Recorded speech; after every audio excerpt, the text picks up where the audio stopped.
Our next topic is to talk about something called a confidence interval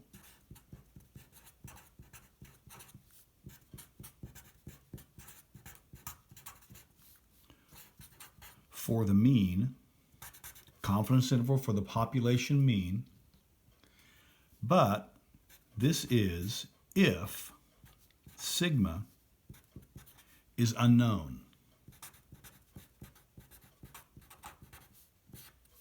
If the population standard deviation is unknown, then a different formula and a different table must be used in the computation of the confidence interval.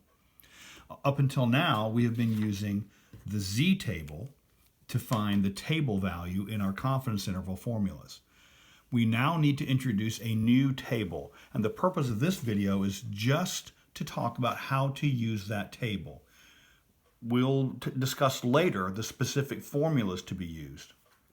But for now, all we're going to discuss is how to use the table, and then we'll develop the terminology and all the particular details later. For now, it's just how to use the table. So I'm going to take this out and introduce what we have here is called the T distribution. The T distribution, not the Z. The formula we're going to be using is a T value, not Z. T as in tango, not Z as in Zulu. So, T distribution. Notice across the top it says area in the right tail. Area in the right tail, and we have several different choices to make. We'll discuss in a later video specifically how to find those values. For our purposes now, just to see how to use the table, let's assume we're going to be in the 0.10 column. Let's assume we're in the 0.10 column.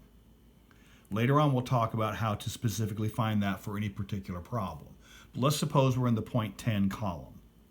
Now, down the left-hand column, and because this table is so expertly designed, also down the right-hand column, whoever put this table together did an exceptional job of making sure you can enter from either the right or the left. We're going to enter from the left because we're in the 0.10 column. That's the closer of the two. It has DF. We'll discuss this in much more detail later. But for now, suffice it to say, we are in DF equals, let's suppose our DF is 12. We have 12. Our DF value is 12. Again, don't worry for now about what that represents. For now, all we need to know is we're in the DF equals 12, and the area in right tail is 0.10. So all we would do, this is 0.10. We're going to be in this column. This is 12 DF, whatever that represents. That's in this row. Our table value would be 1.356. 1.356 is our table value. All right? Now, suppose our area in one tail, suppose our area in one tail is known to be 0.005. Now, again, where that comes from, we're not going to worry about that for now. Suppose we're given, we want area in one tail, 0.005, and suppose our DF value, whatever that represents, we'll discuss later, suppose our DF value is 8. So we have 8 DF. Turns out that stands for degrees of freedom, but our DF value is 8, and we're in the area in the right tail is 0.005. All right, so see if you can find the value from your table.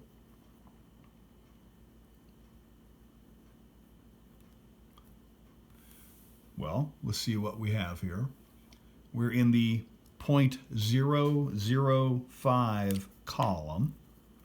So we're in this column. And our DF, whatever that represents, we'll discuss later. Our DF, we said, was 8. So we're in the 8 row. So coming in from the right, because this table is so very well put together, we're in the 8 row, we are in the 0.005 column. Our value would be 3.355.